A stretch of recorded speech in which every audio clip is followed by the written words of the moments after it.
Okay, so we have a simple project here. I'm gonna take my gloves off because I don't really need them. Um, it's not it is not that cold out, but we have a simple project here. A testament to our skills, really. Uh, this walnut board was something I recently finished, and I had left it to season. I went on vacation. I quickly planed this board, went on vacation for a week, and came back. And before I before I had flattened this board and finished it, it had been a week of it drying. Left it by a warm spot in the house. Hope to the Lord Almighty it would not nothing would happen to it, and yet it did somehow. After finishing it, a couple. Let me see. This was 2 weeks ago when I finished it. It's been a week, and it's cupped again. So, decent thing, decent fix at least.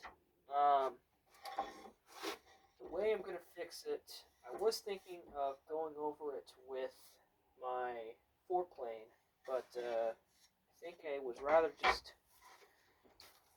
I have a Miller Falls that I have not flattened, or I've not cambered the iron on. When you have a jack plane, you wanna. Here, I'm gonna take my headphones out. When you have a jack plane, normal practice is that you just camber the iron, and let me show you. And it's pretty neat. It's a pretty neat process of cambering the iron. Um, get really efficient cuts out of it. Um, the basic practice for centuries was that when you had a jack plane, it was long enough that you could efficiently scrub a surface, and you'd camber it, and it would be good to go, and you could do all you needed to do, straightening, flattening, and in some cases, carpenters would have two irons. One would be straight, or one would be cambered for rough work, and the other would be straight for joining. In this case, I found myself a Miller Falls for 35 at the flea market and thought this is pretty good. Similar bells and whistles to the Stanley. Actually, very, very similar bells and whistles to the Stanleys. Miller Falls factory, they did a good job on these. So, and then actually we have another one that I could use. This one right here. This is a Stanley Transitional, number 27. I'm not particular to this Stanley. I did sharpen it. I did tune it up just right, but I'm not all there for it. And my phone's on a charger here, so let me make sure that's what. Make sure it's focused here. So, just gonna try and do this real quick, with given the mess that I have. The practice that I have found, obviously, I have not done a lot of these cutting boards, but I am learning as I go along in this journey. And so, the thing that I have learned is start with a flat point. This is the trying to remember my terms here. This is the convex side of the bow, curved out this way. So I'm going to flatten this, and then once this is flat, I'm going to flip it around because I'll have a flat surface to work on. I have a simple bench dog that I need a piece of leather because I don't want to scuff up the end grain here. So I had a piece of leather. I did some leather working yesterday, and I'm going to grab a pair of scissors to cut a piece.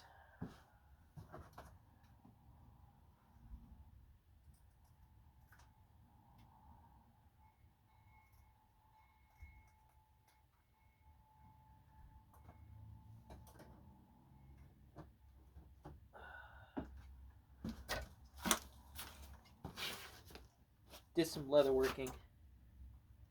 the day before. Ooh. Actually, this is not bad. Did some leather work the day before, so I have some scrap leather left over.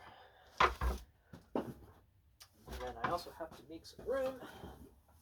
I was listing hammers, so they're kind of all over the floor here.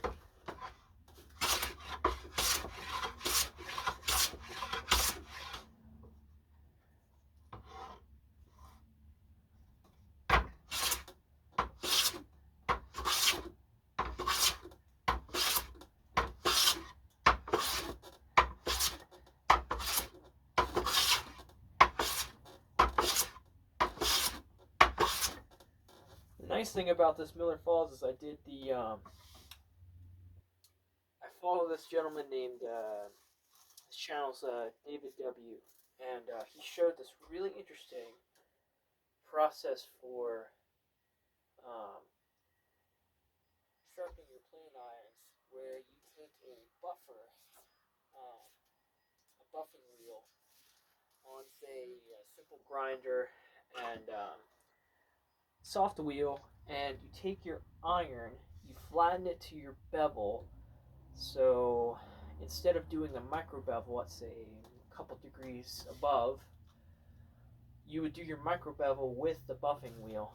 And so I found that method. I did it on this Miller Falls because this had not been sharpened with a micro bevel. I did that and I've had good results.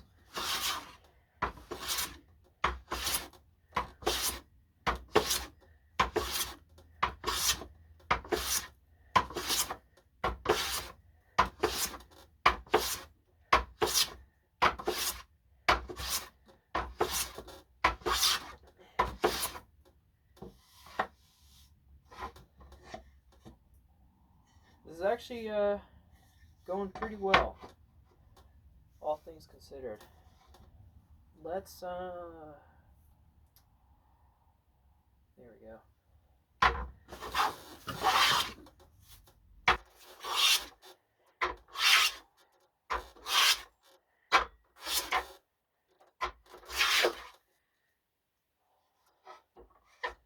Now I remember how I had this set up.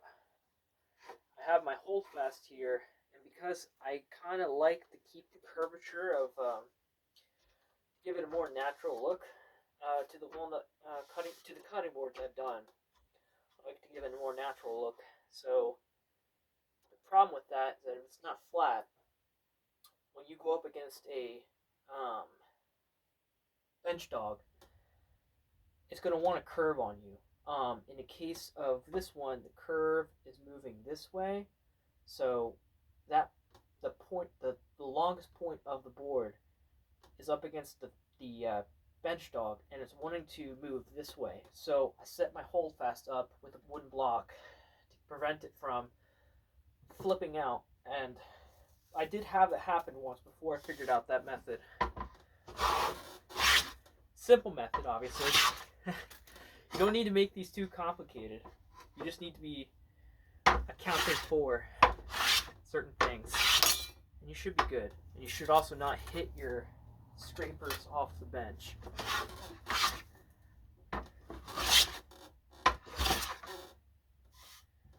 Now, we're flat here.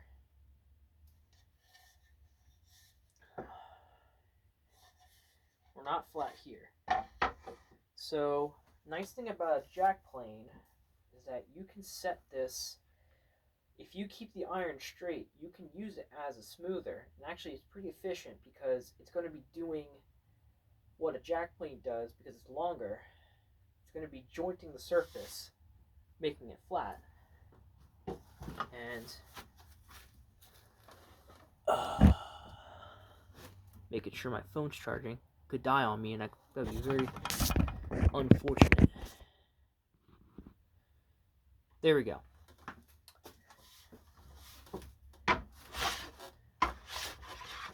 I took the iron back too much.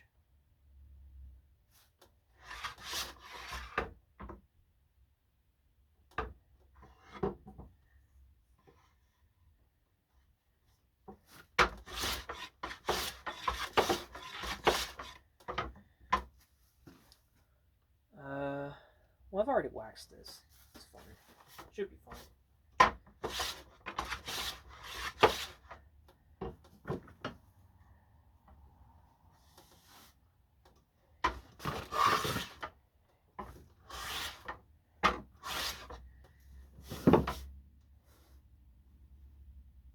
There we go.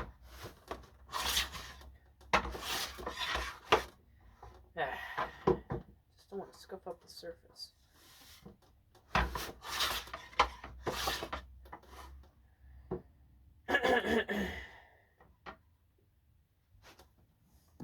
Oh, looks like the phone's gonna die. I have to continue.